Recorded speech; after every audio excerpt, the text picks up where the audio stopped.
Maya Friends, selamat sore. Bertemu lagi dengan saya Carati di dalam Instagram Live bersama Maya pada Hospital.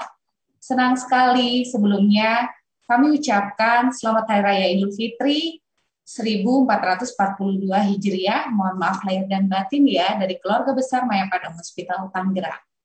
Nah, Maya Friends, kita sekarang sedang Instagram Live dalam rangka Hari Hipertensi pada tanggal 17 Mei kemarin. Kita akan mengangkat tema hari ini yaitu jangan anggap remeh hipertensi. Maya Friends tahu kan hipertensi itu apa? Kalau belum, tetap stay ya di Instagram Live kita hari ini. Nah, menjaga tekanan darah dalam tubuh ini itu sangat penting loh, asal Maya Friends ketahui. Jika tekanan darah diabaikan, hal itu dapat menyebabkan terjadinya hipertensi atau tekanan darah tinggi dalam bahasa awamnya. Masih banyak orang nih Maya Friends yang tidak menyadari bahwa ternyata dia menderita hipertensi. Nah, jika berbicara mengenai hipertensi ini, banyak sekali pertanyaan yang ingin kita ketahui. Untuk Maya Friends yang ingin bertanya untuk tema hari ini, silakan tulis di kolom komentar Instagram Live hari ini ya. Dan dapatkan saldo GoPay sebesar Rp1.000.000 hadiah dari Maya pada Hospital. Sekarang kita sudah bersama narasumber kita yaitu Dr. Rosmarini Hapsari, spesialis jantung pembuluh darah dari Maya pada Hospital Tangerang. Beliau akrab disapa yaitu Dr. Ririn. Halo Dr. Ririn. Halo Dok, apa kabar? Baik-baik. Mohon maaf lahir batin ya Dok. Maafkan batin semua ya, buat teman-teman juga, my friends. Maafkan batin semuanya. Oke Dokter, kita hari ini akan membahas tema mengenai jangan anggap remeh hipertensi. Masyarakat awam masih kurang menyadari nih Dok, bahwa dia itu sebenarnya sudah terkena hipertensi. Atau terkadang masyarakat awam itu sering mengatakan, marah-marah terus, awas hipertensi loh. Pasti kayak gitu. Apakah itu memang juga berpengaruh? Jangan sering banyak-banyak makan daging, nanti hipertensi loh. Jangan sering makan yang mengandung santan, nanti hipertensi loh. Terkadang banyak sekali Dok pertanyaan di awam itu seperti pro dan kontra. Fakta atau mitos sih terkait dengan hipertensi. Nah, sekarang kita pengen bahas juga mengenai hal itu sama menyadari masyarakat awam bahwa menjaga tekanan darah itu penting loh. Nah, Dokter, sebelumnya yang dimaksud hipertensi itu apa sih Dok? Silakan Dokter Ririn. Jadi kita harus tahu definisi dulu ya. Yang namanya hipertensi atau bahasa awamnya tekanan darah tinggi itu para my friends. Jadi ada suatu kondisi di mana kita dalam kondisi baik istirahat ataupun baik dalam aktivitas itu tekanan darahnya di atas normal. Nah, tekanan darah rata-rata kita kan ada tuh range-nya tuh, berarti antara 120, 110 sampai 120 normalnya, sistoliknya. Yang sistoliknya di bawah 70 sampai 90. Nah, kita dikatakan hipertensi kalau tekanan darah kita sudah melebihi dari itu. Kalau biasanya di atas 140 ya, sistoliknya. Maka sudah dikatakan kita mempunyai tekanan darah tinggi. Nah, tekanan darah tinggi itu berarti dalam artian bahwa kita dalam kondisi apapun, dalam aktivitas, tidak dalam aktivitas atau dalam kondisi istirahat pun tekanan darah kita sudah tinggi. Nah, itu yang dikatakan baseline tekanan darah kita sudah tinggi, itu dikatakan kita mempunyai tekanan darah tinggi atau hipertensi. Nah, hipertensi itu ada grade-grade-nya sendiri. Ada grade 1, grade 2. Kalau di atas 140 itu berarti sudah termasuk grade 1. Sedangkan di atas 160 berarti sudah dikatakan grade 2. Ya, nah, pengobatan akan menyesuaikan dari grading atau keparahan dari hipertensi itu sendiri, Mbak Carati. Oke, jadi ada level-levelannya juga ya Dok ya terkait Ada. dengan Ya, hipertensi itu ya Dok. Oke Dok. Kemudian Dokter, sempat saya membaca juga terkait dengan hipertensi ini, bahwa apakah betul Dok, hipertensi ini termasuk salah satu penyakit yang dikatakan silent killer? Oke, silent killer. Silakan Dokter. Oke, jadi gini, hipertensi atau tekanan darah tinggi itu bersama dengan faktor risiko yang lain ya, dalam artian diabetes atau kencing manis atau kolesterol. Nah, itu adalah salah satu faktor risiko untuk terjadinya penyakit jantung koroner. Nah, makanya darah tinggi yang hipertensi kita katakan silent killer karena pada kondisi tekanan darah tinggi seperti ini yang tidak terkontrol dengan baik itu berpotensi terjadi komplikasi. Nah, komplikasinya bisa pada kardiovaskuler misalnya jantung, pembuluh darah, bisa menyebabkan serangan jantung, gagal jantung, stroke, kemudian kelainan pada mata, kemudian kelainan pada ginjal. Nah, itu kenapa kondisi hipertensi yang tidak terkontrol dengan baik itu dikatakan silent killer, Mbak Charity. Nah, seperti itu. Jadi itu penyebabnya itu kenapa kita katakan silent killer karena alasannya itu. Oke. Berarti menjaga daya tahan pola hidup juga ya dokter ya? Ya, benar. Sebenarnya hipertensi ini. Dok, apakah hipertensi ini karena salah satu gaya hidup itu tadi sudah dokter jelaskan. Oke, betul penyebabnya. Nah, kemudian apakah hipertensi ini turunan atau memang karena gaya hidup aja sih, Dok? Oke, jadi tekanan darah tinggi itu juga bermacam-macam sebabnya. Jadi bisa primer atau sekunder. Nama yang paling banyak kebanyakannya adalah primer. Jadi ada faktor genetis yang berperan di situ. Dan tentu saja lifestyle kita juga berpengaruh ya. Nah, sebagai kecil akibat sekunder. Sekunder itu akibat kelainan penyakit yang lain. Ya, jadi misalnya ada kelainan penyempitan pada pembuluh darah di ginjal itu bisa menyebabkan hipertensi juga. Jadi ada kelainan sendiri ya jadi akibat hipertensi akibat dari penyakit yang lain. Tapi itu dia kejadiannya lebih kecil dibandingkan dengan hipertensi primer kita katakan. Primer itu yang disebabkan oleh faktor genetis ya atau tidak diketahui sebabnya dan terutama memang berhubungan juga dengan lifestyle atau gaya hidup kita. Gitu Mbak Charity. Jadi lebih banyak itu persentase. Lebih banyak presentasinya adalah karena keturunan dan juga gaya hidup ya dokter. Ya, benar. Oke dokter, selain gaya hidup, faktor keturunan, apa sih dok yang dapat menyebabkan terjadinya hipertensi nih dok? Keturunan yang jelas ya, itu unmodified. Yang bisa kita lakukan ya modifikasi gaya hidup ya berarti ya. Di sana kita mengurangi jangan terlalu banyak makan asupan garam. Asupan garam itu jangan lebih dari 2/3 garam, jadi 2/3 sendok teh. Jadi kita mengurangi asupan garam. Kemudian yang jelas olahraga harus teratur. Misalnya seminggu bisa 3 sampai 5 kali seminggu dalam durasi minimal 30 menit. Nah, kemudian mengurangi tadi makan makanan ya yang memang seperti junk food dan lain-lain ya yang pasti nggak sehat ya. Kemudian perbanyak asupan buah, sayur-sayuran, biji-bijian seperti itu. Jelas itu untuk lifestyle modification. Itu lebih untuk prevention ya Mbak, lebih untuk pencegahan. Ya. Jadi itu. Tapi kalau memang seorang pasien sudah terkena hipertensi, berarti selain kita lifestyle modification juga berarti sudah ada pengobatan, ada treatment atau pengobatan khusus untuk hipertensi itu sendiri. Gitu. Jadi nggak bisa kita abaikan. Jadi lifestyle modification iya, pengobatan juga iya. Jadi kita kombinasi. Kalau pasien itu atau seseorang sudah menderita hipertensi ya. Oke, baik dokter. Dok, setelah dibahas penyebabnya karena terlalu banyak mengkonsumsi garam, kurangnya aktivitas, walaupun ibaratnya dia bekerja ya dok, tetapi dia tidak olahraga, itu juga bisa menyebabkan terjadi hipertensi dok. Betul atau tidak? Iya, di samping itu kan juga misalnya selain makanan mungkin merokok ya.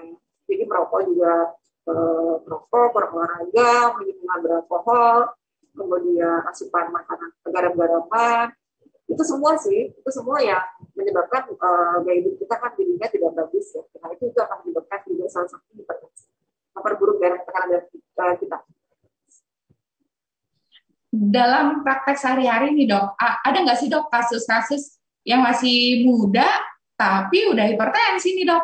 Ada nggak pernah dokter temui? Kasus banyak ya. Sekarang karena memang anak-anak muda itu pola makannya kan memang sudah mulai nggak terjaga dengan baik, ditambah juga mungkin sudah ada keturunan dari orang tua, ya sudah ada faktor genetis dari orang tua, lifestyle modification-nya juga saya pikir udah jarang olahraga, kebanyakan makanannya ya gampang ya, fast food gitu. Nah, jadi memang sekarang banyak usia muda yang sudah menderita tekanan darah tinggi. Nah, yang perlu saya tekankan di sini Mbak Ceriti, tekanan darah tinggi itu yang penting adalah untuk diagnostik. Jadi kadang-kadang tuh tekanan darah tinggi itu nggak ada gejalanya,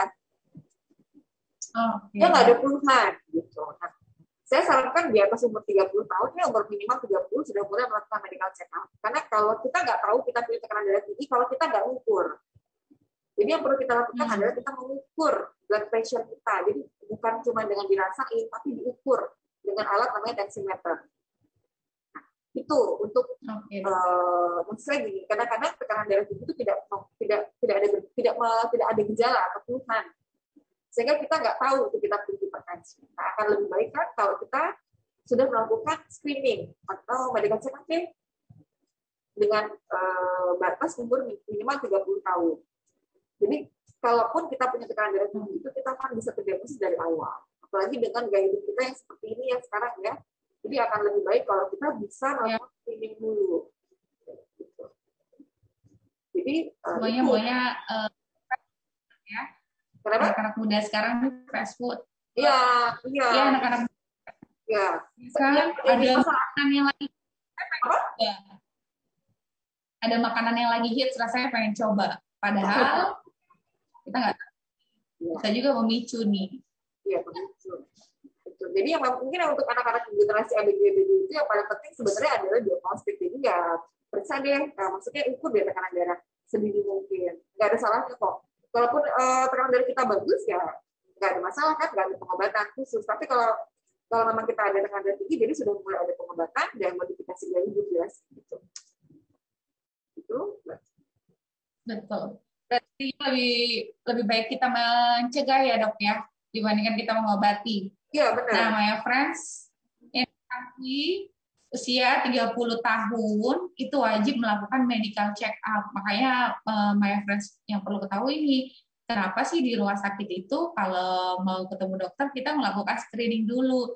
Salah satunya yaitu penimbangan badan dan juga tensi, karena tensi itu berpengaruh besar loh untuk mengetahui kondisi kesehatan dari si pasien, ya dokter ya, salah satunya. Iya, benar.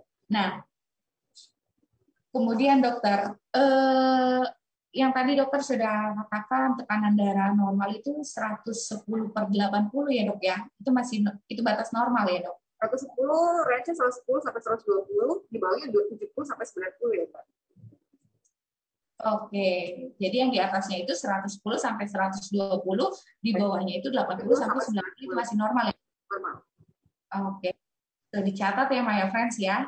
Jadi biar nggak tanya-tanya lagi nih, normal nggak ya? Ini nggak ya? Seperti itu. Kalau udah di atas rata-rata itu berarti tadi ada grade-grade-nya hipertensi itu. Ada 2 ya dokter ya? Gimana? Oke. Hipertensi itu ada 2 ya tadi dokter ya, yang sudah dokter katakan? Ya, yang primer dan sekunder. Tapi yang memang paling banyak adalah yang primer ya, penyebabnya karena komorbidity. Oke, baik dokter. Nah, untuk Maya Friends yang ingin bertanya, silakan tulis di kolom komentar chat Instagram Live kita hari ini ya. Langsung saja bertanya, dan nanti ada penanya yang terbaik yang akan kita tanyakan ke dokter Ririn. Nah, kemudian dokter, jika hipertensi ini nih dok, dibiarkan aja atau diabaikan, apakah aman dok untuk penderitanya? Sedangkan dia nggak tahu nih, saya ternyata hipertensi, tapi ya udahlah biarin aja. Gimana dok? Aman atau tidak dok? Oke. Yang namanya tekanan darah tinggi atau hipertensi tadi itu kan kita sudah ketahui bahwa ini silent killer yang Mbak Certi. Jadi alangkah lebih baiknya pertama yang sebenarnya yang harus saya garis bawahi adalah pertama kita harus tahu kita tekanan darah tinggi atau enggak dulu. Gitu. Kalau jadi kan kita harus melakukan pemeriksaan dong. Nah, itu dulu pemeriksaan tekanan darah. Itu kita harus lakukan dulu. Karena kalau itu kita nggak lakukan, kita nggak tahu kita punya tekanan darah tinggi atau enggak. Nah, kalau memang kita punya tekanan darah tinggi, sudah confirm kita ada tekanan darah tinggi, maka akan ada pengobatan khusus. Nanti pasien akan ketemu dokter, akan dikasih obat-obatan untuk menurunkan tekanan darah. Nah, Kalau dikatakan aman atau tidak, jelas tekanan darah tinggi yang tidak terkontrol akan menimbulkan komplikasi, Mbak Certi, untuk di kemudian harinya. Komplikasinya itu bisa macam-macam, bisa dari bisa kena ke jantung, bisa kena ke ginjal, kena pembuluh darah di otak, kena di mata, dan lain-lain. Jadi kalau kita akan aman, udah jelas pasti nggak aman. Nah, pengobatan yang, jadi tekanan darah tinggi ini adalah penyakit yang memang tidak bisa kita hilangkan, tapi yang kita kontrol dengan obat-obatan. Jadi, maksudnya nggak bisa dihilangkan tuh sama sekali tuh seperti orang demam aja. Kita demam, kita minum paracetamol, udah selesai. Jadi nggak gitu. Jadi tekanan darah tinggi itu adalah penyakit degeneratif yang terjadi pada pasien atau pada kita yang perlu kita kontrol dengan obat-obatan rutin. Jadi yang bisa kita lakukan adalah kita mengontrol tekanan darah itu dengan obat-obatan khusus dan ditambah dengan tadi bagaimanapun juga kita harus hidup sehat. Jadi berat badannya harus ideal, olahraga teratur, pola makan dijaga, berhenti merokok, misalnya gitu. Jadi itu memang satu kesatuan atau komprehensif yang harus kita lakukan untuk menjaga supaya tekanan darah kita biar bisa balik ke baseline atau normal. Gitu. Baik, terima kasih dok, jelas banget jawabannya dokter. Nah, kemudian dokter, jika seseorang yang sudah didiagnosa hipertensi, dinyatakan hipertensi, tadi yang dokter bilang adalah dia harus mengontrol dengan meminum obat-obatan nih dok. Nah, apakah itu akan terus-menerus seumur hidupnya mengkonsumsi obat hipertensi itu, atau hanya membutuhkan berapa kurun waktu bisa dinyatakan bahwa hipertensinya itu sembuh? Silakan dokter Lilin. Jadi tekanan darah tinggi itu tadi yang saya katakan yang baca itu nama tekanan darah itu tidak bisa dihilangkan. Jadi yang bisa kita lakukan adalah kita mengontrol blood pressure. Dan artinya nanti akan ada obat-obatan rutin yang akan kita minum dan sifatnya akan jangka panjang atau long term. Tapi pasti saya sarankan tetap ketemu sama dokter untuk follow up karena mungkin nanti obat-obatan itu akan menyesuaikan, akan kita sesuaikan entah itu dosisnya, entah itu jenis obatnya, supaya kita melihat pada kondisi pasien pada saat itu. Apakah kita ada penyusuan dosis kita kurangkan, kita naikkan. Tapi pada prinsipnya obat-obat darah tinggi itu sifatnya adalah long term atau jangka panjang. Jangka panjang itu akan kita minum rutin seperti itu. Cuma nanti untuk penyesuaian dosis dan jenis obatnya menyesuaikan antar individual, antar pasien. Jadi nggak sama tuh belajar. Misalnya pasien yang A dapatnya obatnya A, pasien B mungkin A dan B. Jadi sangat tergantung dari tadi jenisnya hipertensi primer sekunder, kemudian gradingnya, derajatnya gimana, apakah ringan, yang grade 1, grade 2, kan otomatis pengobatannya akan berbeda. Gitu. Atau misalnya pasien itu punya penyakit yang lain, hipertensi dengan diabetes, pasti kan akan berbeda dengan pasien yang hanya hipertensi aja. Atau mungkin pasien itu sudah ada komplikasi, misalnya pasiennya darah tinggi dengan gagal jantung. Nah, itu kan akan ada pengobatan yang berbeda. Jadi sangat individual based, kita menyesuaikan dengan kondisi si pasien itu masing-masing. Gitu. Baik dokter. Baik dok, thank you. Penjelasannya luar biasa sekali dokter. Jadi setiap kondisi pasien itu berbeda-beda ya dokter ya. Iya benar. Belum tentu memang ibaratnya ya, atau mungkin si A dengan si B itu berbeda. Ternyata si A punya hipertensi dan juga ternyata dia ada diabetes. Ya. Dan tekanan darahnya juga berbeda. Seperti itu ya dokter ya. Jadi pembelian obatnya akan berbeda juga. Iya. Jadi misalnya gini, saya punya darah tinggi, Mbak Certi punya darah tinggi, tapi saya punya kelainan yang lain. Nanti obatnya saya sama Mbak Certi bisa beda. Jadi sangat individual. Okay. Jadi menyesuaikan dengan kondisi pasien itu, ada kelainan komorbid yang lain atau enggak. Jadi nggak bisa tuh misalnya saya menobatnya ini A, Mbak harus pasti A, tidak nggak mungkin kayak gitu. Jadi mungkin kita berbeda karena kita punya komorbid yang berbeda. Ada kelainan penyerta yang berbeda. Ini sesuai kayak individual. Maksudnya gitu. Paham dok, betul.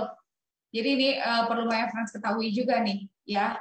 Jadi jangan misalkan ada temennya yang, saya hipertensi loh, saya minum obat ini loh, tapi karena si B ketakutan, nggak mau ketemu dokter, akhirnya diminum, oh resepnya apa, gitu. Ada kan orang yang memang takut ketemu dokter, nanti dibilangnya ini.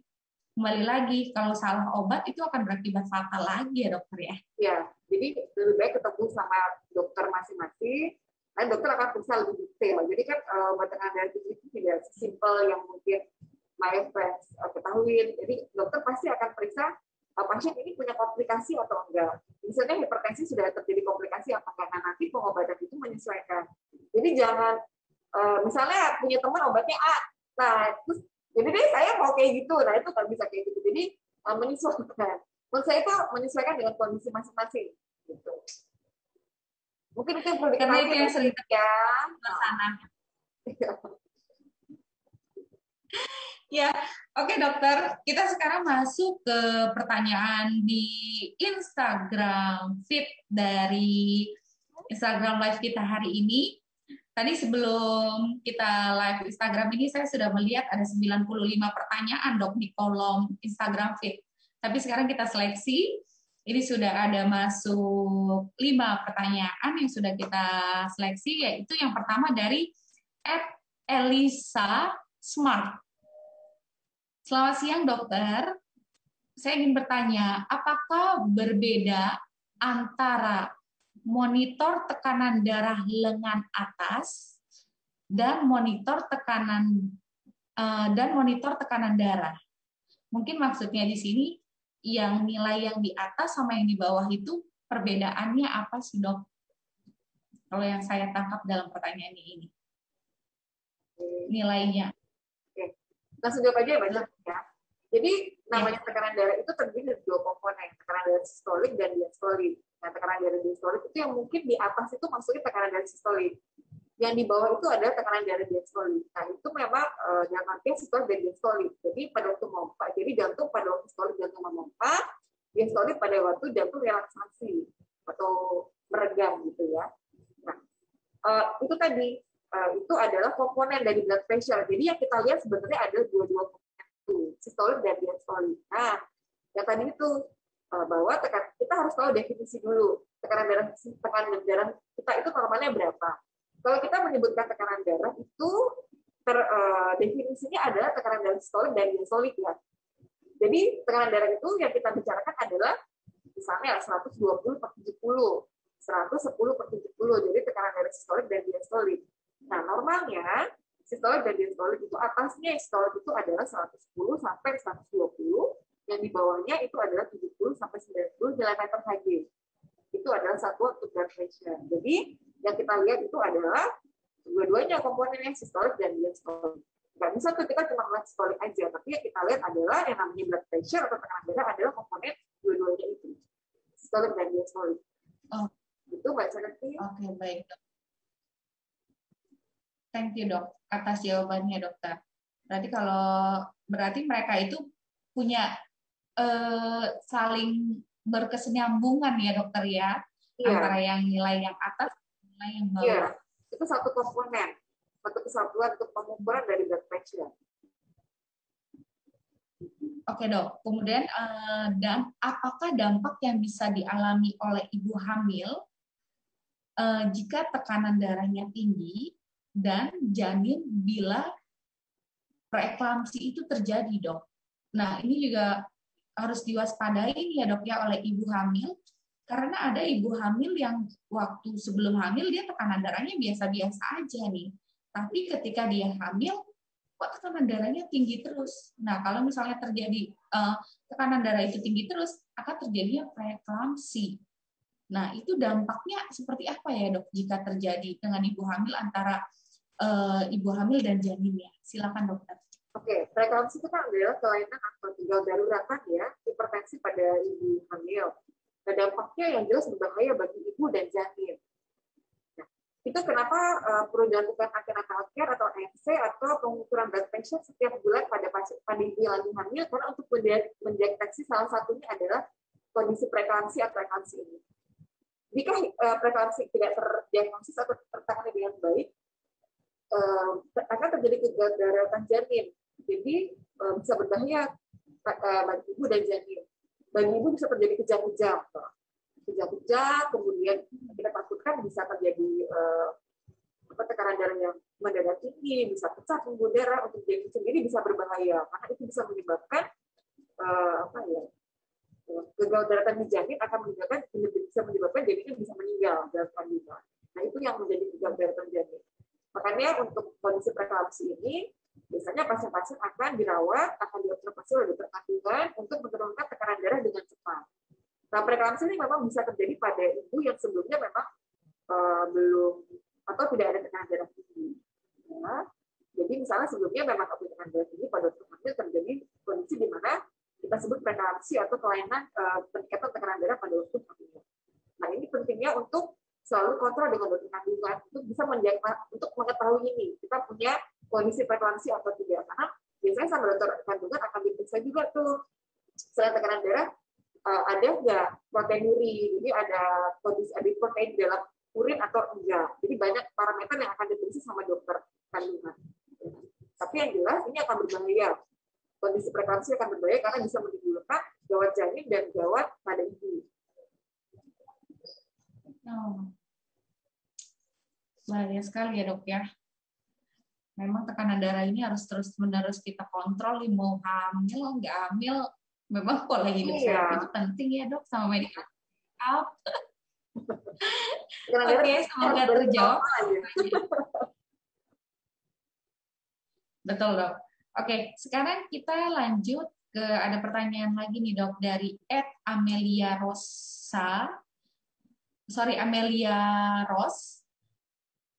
Pertanyaannya adalah, apakah bisa dijelaskan faktor hubungan resiko dan apa yang harus diantisipasi sehubungan dengan pasien hipertensi yang mengikuti vaksin COVID-19? Terima kasih dok. Nah ini nih dok, ini juga banyak pertanyaan seperti ini nih dok ya, di masyarakat. Kalau mau vaksin harus dijaga tensinya nih. Nanti kenapa emang? Nggak bisa dijawab temennya. Nah, mungkin dari dokter Ririn, silakan dokter untuk menjawab dok, supaya masyarakat tahu nih, Maya Friends khususnya. Oke, ini untuk penangkatan vaksin berarti ya, COVID. Jadi, prinsipnya, ini kan berarti kan kalau pasien dengan tekanan darah, punya tekanan darah, itu kan berarti pasien dengan komorbid ya. Nah, jadi pada pasien-pasien dengan komorbid, apapun komorbidnya, pada pasien tersebut yang akan melakukan vaksin, sangat disarankan untuk selama 3 bulan terakhir itu sudah dalam kondisi stabil. Stabil maksudnya tekanan darah terkontrol, kemudian komorbid yang lain juga terkontrol. Misalnya darah tinggi dengan gagal jantung, maka gagal jantungnya hasilnya sudah dapat mengeluh sesak nafas, tidak ada kaki bengkak dan lain-lain. Nah, yang jelas tekanan darah itu sudah ada cut off value-nya. Kalau di atas 180 sistoliknya itu tidak boleh dilakukan vaksin COVID misalnya. Jadi pada pasien-pasien yang tekanan darahnya di atas 180 itu harus melakukan pengobatan untuk hipertensinya dulu, gitu.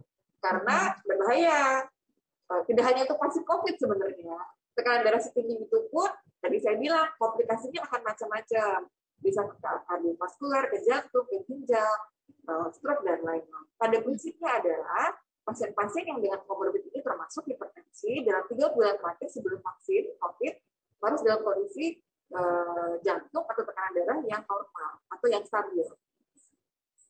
Itu batasnya ya Mbak ya, di bawah 180 masih boleh vaksin, tapi di atas 180 harus dilakukan pengobatan dulu. Nah, yang menjadi masalah adalah kadang-kadang pasien itu nggak tahu dia punya tekanan darah tinggi. Jadi kalau memang punya tekanan darah tinggi, berobat dulu, diturunkan tekanan darahnya baru boleh dilakukan vaksin. Itu Mbak, udah nggak bingung lagi kan? Ya. Makanya calon penerima vaksin COVID ini jika dilakukan screening wajib jujur sejujur-jujurnya ya dok ya, harus benar-benar tahu gimana kondisinya dia, karena itu berdampaknya untuk tubuhnya dia sendiri ya dokter ya. Itu banyak sekali pro kontra terkait hal ini dokter. Tapi ada orang yang memang merasakan bahwa dirinya baik-baik saja, akhirnya ya udahlah vaksin aja. Apalagi kalau yang udah punya. Saya sarankan memang kalau udah punya kelainan apapun itu komorbidnya, sebelum vaksin ketemu dokter masing-masing dulu ya, untuk memastikan bahwa kondisi badannya stabil. Atau yang memang nggak punya, atau nggak tahu tekanan darah tinggi, sebenarnya ukurlah tekanan darahnya dulu. Jadi sebelum vaksin, kalaupun punya tekanan darah tinggi yang belum diketahui sebelumnya, bisa kita obati dulu. Setuju dok, setuju sekali. Ada juga yang tiba-tiba tekanan darah tinggi nih dok, karena takut divaksin dok. Akhirnya duduk dulu. Itu nanti akan turun kok. Kan tadi kan kalau namanya tekanan darah tinggi kan pada waktu dia akan tetap tinggi dalam kondisi istirahat atau aktivitas. Jadi bukan pengaruh karena takut atau cemas. Itu kan masih wajar kalau tekanan darah kita naik ya. Betul. Oke, sudah terjawab ya Maya Friends yang terkait dengan pasien hipertensi yang mengikuti vaksin COVID-19. Semoga terjawab pertanyaan dari Amelia Ros. Dan kemudian ada lagi nih dok, pertanyaan dari @astuti_CKCK. Dok, kalau hidup hipertensi, apakah bisa hamil dok? Bisa nggak nih dok? Bisa dong. Bisa dong. Saya dokter ya. Bisa.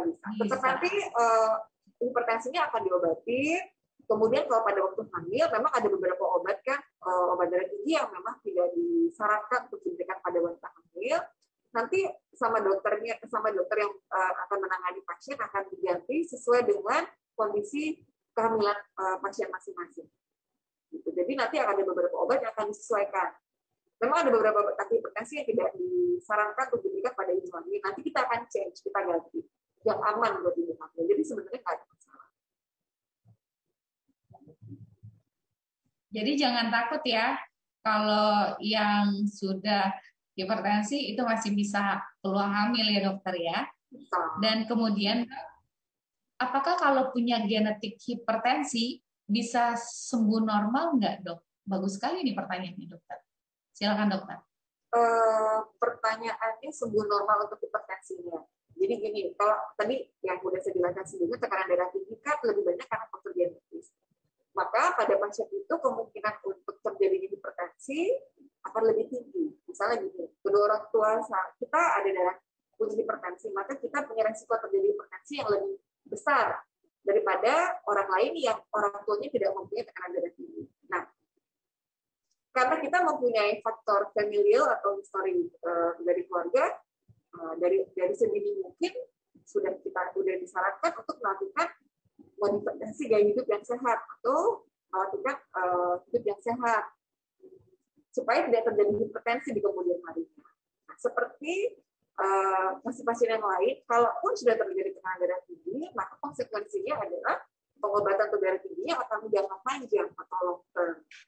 Jadi memang hipertensi tidak bisa dihilangkan, tapi bisa dikendalikan dengan obat-obat. Apapun penyebabnya, apakah karena genetis ataupun yang lain-lainnya, nah itu akan kita kendalikan dengan obat-obat. Jadi memang kalau dikatakan sembuh, maka bukan sembuh ya, tapi kita kendalikan. Kita bisa mengendalikan atau kita menurunkan tekanan darah dengan obat-obatan sampai ke tekanan darah normal. Gitu Mbak. Oke dokter, seperti kata dokter Ririn tadi, hipertensi ini tidak bisa dihilangkan, tetapi perlu dikontrol. Quote dari dokter Ririn ini ya, Maya Friends. Iya boleh, setuju. Setuju ya dok. Oke, kemudian ada lagi nih pertanyaan dari Guntur Halilintar. Dokter, ya, apakah ada hubungannya antara kualitas tidur dan seringnya begadang ya dok, sehingga bisa memicu hipertensi tersebut? Oke, silakan dokter. Karena kita balik lagi tentang gaya hidup ya. Yang namanya gaya hidup sehat itu kan multiple. Nah, salah satunya ada tidur yang cukup dalam artian 7-8 jam sehari. Nah itu kalau kita bergadang kan berarti kan tidur kita kan kurang dari itu. Yang jelas itu akan men-trigger atau men-trigger terjadinya banyak penyakit kardiovaskuler. Salah satunya adalah tekanan darah tinggi. Jadi memang untuk tekanan darah tinggi ini karena itu penyakit degeneratif. Jadi kita perlu melakukan hidup yang sehat ataupun pola hidup yang sehat ya. Termasuk salah satunya adalah kecukupan tidur. Cukup tidur dalam satu hari maksud saya. Itu Mbak Cereti. Kalau sudah jelas juga ya dok, kan ada lagunya. Kalau begadang itu tidak ada artinya ya dok ya. Makanya tidur lebih baik yaitu minimal 8 jam ya dokter ya. Ya, Kalau untuk usia. jadi sampai 8 jam ya. Sekali lagi, jangan begadang ya, karena begadang itu tidak ada artinya. Dan salah satunya adalah begadang itu pemicu terjadinya hipertensi. Oke, Dokter Irin. Semoga terjawab ya pertanyaan dari Ed Guntur Halilintar ya. Mungkin di sini Pak Guntur, pokoknya jangan begadang lagi ya Pak ya. Nah, kemudian dokter ada pertanyaan lagi dari Ed Delvi Sarah Fight. Ini dia bertanya, salam sehat Maya pada Hospital dan Dokter Rosmarini.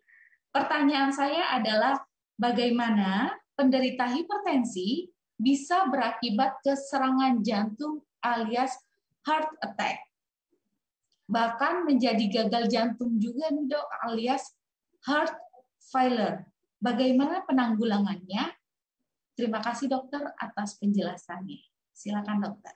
Jadi darah tinggi salah satu faktor risiko untuk terjadinya penyakit jantung koroner, ya benar, atau gagal jantung.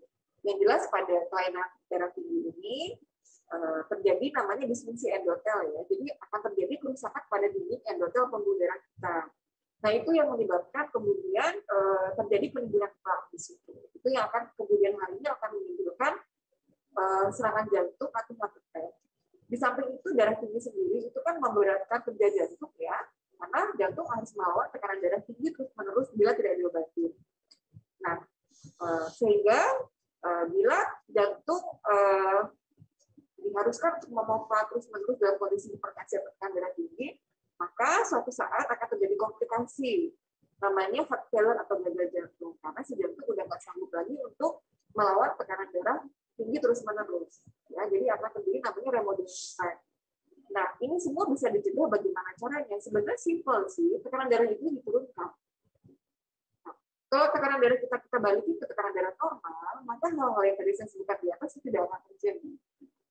Ya, cuman yang menjadi masalah adalah itu tadi kadang-kadang pasien masih datang ke dokter sudah dalam kondisi komplikasi. Karena pada umumnya tekanan darah itu tidak bisa tekanan darah itu nggak ada keluhannya. Gitu. Jadi kita sudah punya tekanan darah tinggi, tapi kita nggak tahu. Pada waktu sudah ke dokter sudah terjadi komplikasi. Misalnya sudah ada komplikasi gagal jantung atau bengkak jantung, kalau jalan sudah sesak napas, setelah itu baru datang ke dokter. Nah makanya buat my friends, saya tekankan di sini akan lebih baik kalau kita dari sedini mungkin kita sudah tahu kita punya tekanan darah tinggi atau enggak dengan cara adalah mengukur blood pressure kita. Jadi kita jangan menunggu ada keluhan, saya begitu. Kita ukur tekanan darah kita, kalau sudah mulai ada kenaikan, akan lebih baik ketemu dokter untuk memastikan kita punya tekanan darah tinggi atau enggak. Jadi hal-hal yang tadi yang disebutkan oleh my friends itu akan bisa kita hindari, ya. Akan lebih baik kita menghindari daripada kita mengobati maksudnya begitu. Jadi menghindari untuk terjadi komplikasi maksudnya. Ya. Nah, kalau sudah terjadi komplikasi heart attack atau gagal jantung, maka pengobatannya akan lebih kompleks. Akan bisa diobati, tapi pengobatannya akan lebih kompleks. Jadi yang akan kita tangani nggak cuma darah tinggi aja, tapi heart failure-nya ditangani juga, koroner ditangani juga. Jadi akan lebih kompleks. Itu Mbak. Larinya kemana-mana ya dokter ya? Apa? Ya, akan lebih larinya kompleks. Kemana-mana ya dokter? Ya, oke. Semoga terjawab ya pertanyaan dari Ed Delvi Sarafait. Nah, kemudian kita masuk ke kolom chat di dokter. Ada pertanyaan dari Ed Mulia Fajri 90. Dokter, ibu saya sering merasa pusing keliengan. Bagaimana membedakan pusing karena hipertensi atau pusing karena kurang darah ya dok? Silakan dokter. Jadi pusing itu kan memang sebenarnya general ya. Maksud saya tidak ada pusing yang spesifik untuk tekanan darah tinggi, pusingnya seperti apa, pusing karena anemia seperti apa, itu tidak ada yang spesifik perbedaannya. Jadi memang kalau kita pengen tahu kita memang pusingnya karena apa, ya minimal kita harus mengukur tekanan darah untuk mengetahui tekanan darah tinggi atau tidak. Kemudian untuk mengetahui anemia atau enggak, Ya, kita bisa melakukan pemeriksaan laboratorium. Dimana kita bisa mengecek HB. Oke. Hemoglobin kita rendah apa enggak. Tapi memang maksud saya tidak ada fisiknya. Kalau kita bilang pusing itu ada yang spesifik, pusingnya tekanan darah tinggi begini, pusingnya anemia begini, agak sulit dibedain karena dia sifatnya common atau umum. Kembali lagi dengan pemeriksaan penunjang ya dok, seperti laboratorium ya, apakah ini mengarah pusingnya hipertensi atau memang kekurangan darah atau anemia ya dokter ya. Oke, terima kasih dokter atas jawabannya. Nah, kemudian ada pertanyaan lagi nih dok dari @santi.nur.sofia. Pertanyaannya adalah, apakah orang yang sudah berusia nih dok, tekanan darah lebih tinggi dari yang normal? Tadi mungkin sudah dijawab ya dok ya, bahwa tekanan darah tinggi ini tidak hanya ke usia lanjut, tetapi yang milenial atau usia muda itu juga bisa terkena hipertensi ya dok ya. Iya, karena pada umumnya memang ya, karena kan berhubungan sama pola hidup juga dan faktor genetis, jadi memang tidak murni untuk usia sudah lanjut untuk hipertensi, karena udah nggak mana usia maksudnya gitu, jadi bisa kena bisa mengenai semua usia seperti itu. Oke dokter. Kemudian apakah gangguan hormon itu bisa salah satu menyebabkan hipertensi dok? Ya, beberapa hormon juga hormon yang sifatnya fluktuatif ada yang menyebabkan gangguan hipertensi. Salah satunya juga kromatia, benar. Cuma itu sifatnya lebih kepada sekunder ya. Jadi tadi kan hipertensi primer dan sekunder. Jadi kalau ini sekunder akibat hormon, jadi tekanan darah tinggi akibat hormon. Yang tadi yang kita bicarakan itu adalah paling sering itu adalah faktor hipertensi yang primer sebabnya. Jadi yang hormonnya yang sifatnya sekunder. Tapi penanganannya akan sama dengan obat-obatan juga. Dan kalau yang sekunder berarti penyebabnya harus kita atasi juga. Gitu. Misalnya ada kelainan pada pembuluh darah tadi, kita kata di ginjal, ada penyumbatan pada pembuluh darah di ginjal itu menyebabkan hipertensi. Nah itu nanti juga bisa diobatin tuh penyumbatan pada pembuluh darah ginjalnya supaya tekanan darahnya juga bisa turun. Jadi agak berbeda sih. Kalau yang sekunder kita juga harus ngobatin penyebabnya. Penyebab yang menyebabkan hipertensi maksud saya gitu. Itu macam-macam. Itu yang harus kita obati juga. Kalau membahas hipertensi ini ternyata luas sekali ya dok, banyak sekali ya dokter ya penyebab dan faktornya itu ya dokter ya. Banyak sekali. Banyak hal yang bisa dipikirin. Oke dokter. Kemudian selanjutnya ada lagi nih dok pertanyaan dari @foni _Angela. Dokter, saya baca ada hasil research yang mengatakan kalau orang yang kekurangan vitamin D3 dan K2 memiliki resiko lebih besar menderita hipertensi. Apakah benar? Apakah sebenarnya peranan D3 dan K2 dalam mencegah hipertensi, dok? Silakan dokter Irin. Vitamin D3 ini memang lagi hits ya, sekarang banyak dibicarakan. Ya. Cuman memang saat ini itu masih dalam penelitian vitamin D3. Kebanyakan vitamin D3 itu dibicarakan untuk proses alergi dan autoimun sebenarnya. Jadi ada pasien-pasien yang punya riwayat alergi atau imun yang tidak autoimun ya, atau imunitas yang tidak baik pada waktu dilakukan pemeriksaan vitamin D itu biasanya akan bermasalah. Jadi memang saat ini belum ada korelasi secara langsung antara vitamin D3 dengan hipertensi itu sendiri. Jadi vitamin D3 itu lebih ditekankan pada kelainan-kelainan yang sifatnya alergi atau autoimun.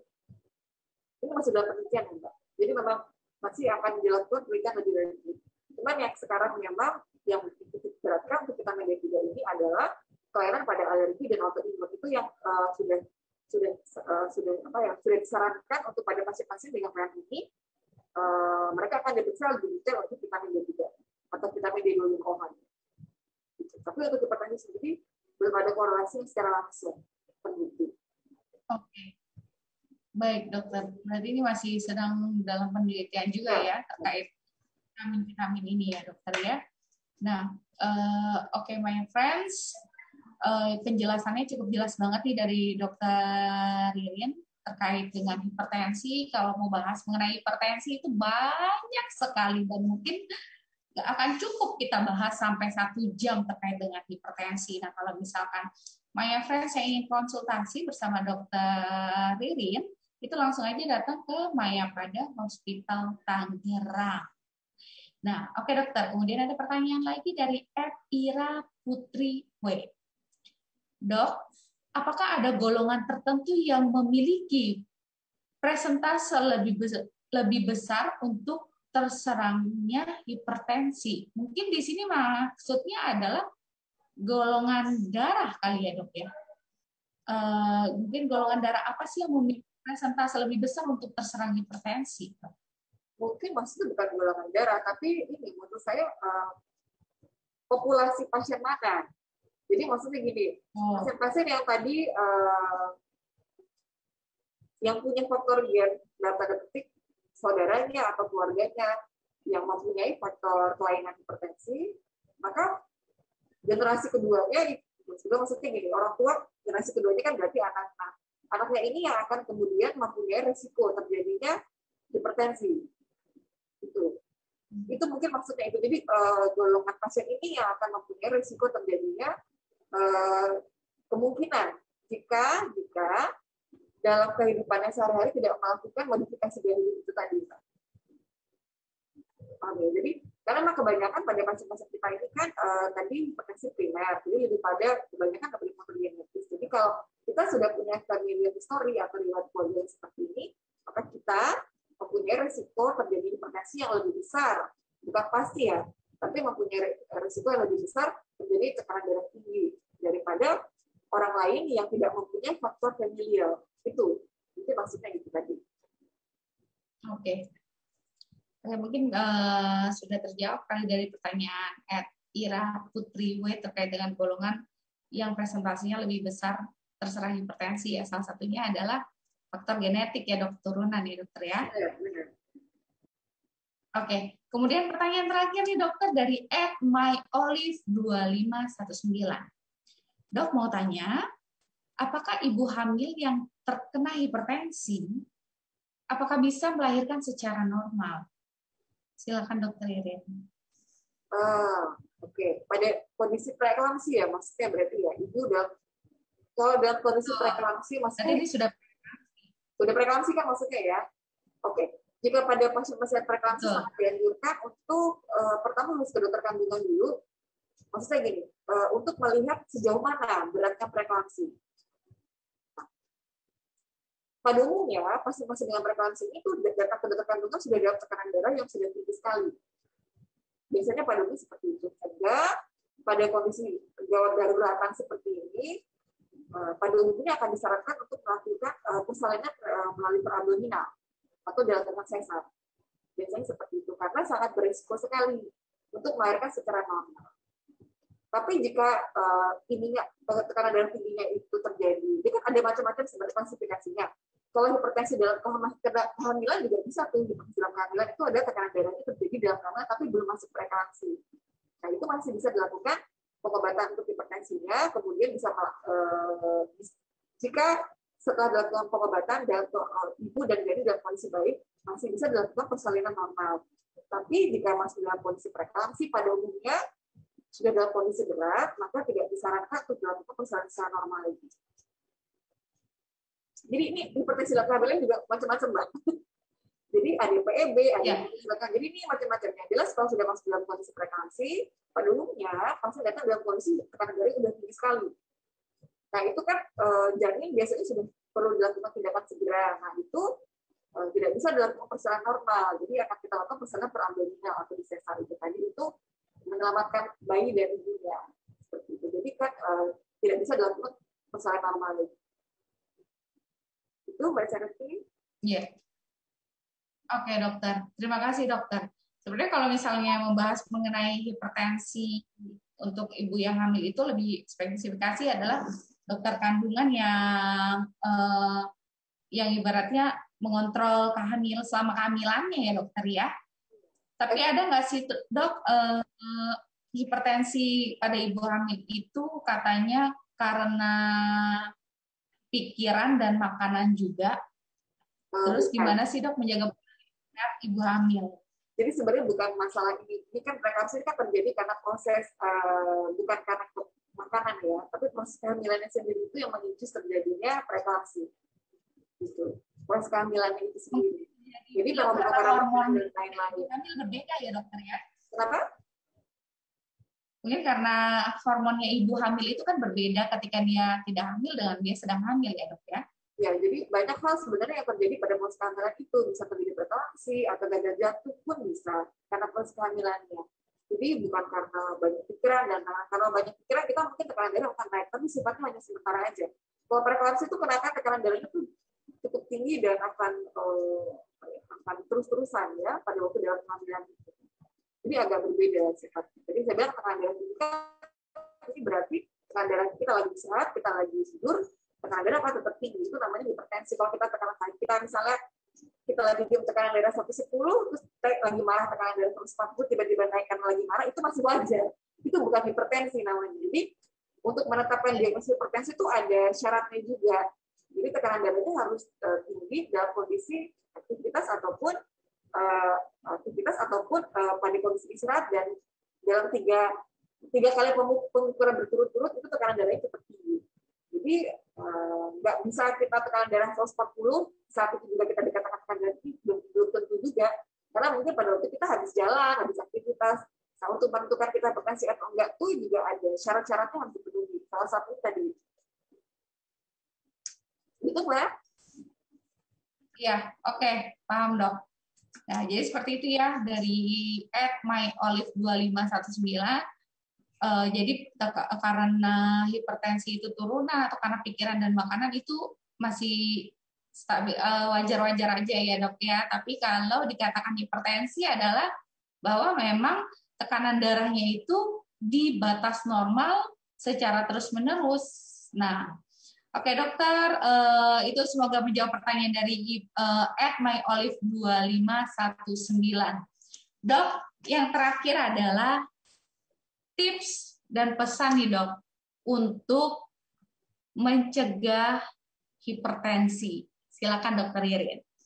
Oke, my friends, ini udah mau ini ya tips ya untuk my friends. Yang pertama adalah jangan lupa lakukan pengukuran tekanan darah sedini mungkin. Jadi kita tidak akan pernah tahu kita punya tekanan darah tinggi atau enggak sampai kita melakukan pengukuran tekanan darah menggunakan tensimeter. Karena kebanyakan tekanan darah itu tidak ada keluhan sama sekali. Nah, yang kedua, pengobatan pada tekanan darah tinggi itu adalah sifatnya akan long term atau jangka panjang. Jadi saat ini tekanan darah itu tidak bisa dihilangkan, tapi kita kendalikan atau kita kontrol dengan obat-obatan yang sifatnya rutin dan sifatnya individual. Artinya individual adalah antara pasien satu dan pasien lain itu bisa berbeda obatnya, jenisnya, ataupun jumlah obatnya. Yang ketiga akan lebih baik kalau kita mencegah ya terjadi tekanan darah tinggi dengan pola hidup yang sehat. Karena pengobatannya sifatnya akan jangka panjang. Jadi pada waktu kita sudah dikatakan diagnosis tekanan darah tinggi, maka kita akan secara kontinu terus-menerus akan ada obat yang harus kita konsumsi. Nah, sehingga akan lebih baik kita mencegah terjadinya tekanan darah tinggi dengan pola hidup yang sehat. Pola hidup sehat itu bagaimana? Kita balik lagi olahraga yang teratur, stop merokok, jaga pola makan, tidur yang cukup, kemudian banyak hal yang bisa kita lakukan untuk tetap hidup sehat. Itu Mbak Serti. Oke, baik. Terima kasih dokter untuk tips dan pesannya kepada Maya Friends nih. Dan quote hari ini dari Dokter Ririn adalah yang perlu Maya Friends ketahui bahwa hipertensi itu tidak bisa dihilangkan kalau tekanan darah itu, tetapi perlu kita kontrol. Salah satunya adalah pola hidup yang sehat, konsumsi makanan yang tinggi serat, vitamin, dan juga mineral. Kemudian jangan begadang, stop merokok, rajin olahraga, terus kemudian juga hindari alkohol, seperti itu. Dan thank you banget Dokter Irin, terima kasih banyak atas penjelasannya terkait dengan jangan anggap remeh hipertensi ini karena ini adalah pengobatan yang jangka panjang jika Maya Friends benar-benar anggap sepele. Ya dokter ya, terima kasih ya Dokter Irin atas penjelasannya. Dokter sehat-sehat selalu. Ya, Dokter juga selamat melakukan pelayanan di kardiovaskuler Mayapada Hospital Tangerang. Semoga tetap semangat dan sehat selalu ya dokter ya. Terima kasih dokter Irin. Untuk Maya Friends, terima kasih sudah menyaksikan live Instagram bersama Mayapada Hospital. Untuk Maya Friends yang ingin mengetahui Dokter Irin, beliau ada di Mayapada Hospital Tangerang. Untuk jam prakteknya, Maya Friends dapat ketahui juga di websitenya di Mayapada Hospital, ada di www.mayapadahospital.com dan di hotline-nya di 150770 dan juga live Instagram, di follow Instagram kita @mayapadahospital, karena nanti kita akan bertemu kembali di Instagram Live bersama Mayapada Hospital Tangerang juga. Masih banyak lagi yang akan ingin kita sharing di Maya Friends. Untuk Maya Friends yang ketinggalan nih dengan Instagram Live kita hari ini, nanti bisa saksikan di IG TV Mayapada Hospital. Nah, siapa saja nih yang akan menang pertanyaan di Instagram Live hari ini, nanti akan di-share di Instagram Story Mayapada Hospital. Oke, Maya Friends, terima kasih atas waktunya. Sampai jumpa. Dan kita akan kembali di Instagram Live bersama Mayapada Hospital. Selangkah lebih sehat bersama Mayapada Hospital. Selamat sore, terima kasih. Selamat melanjutkan aktivitas Anda.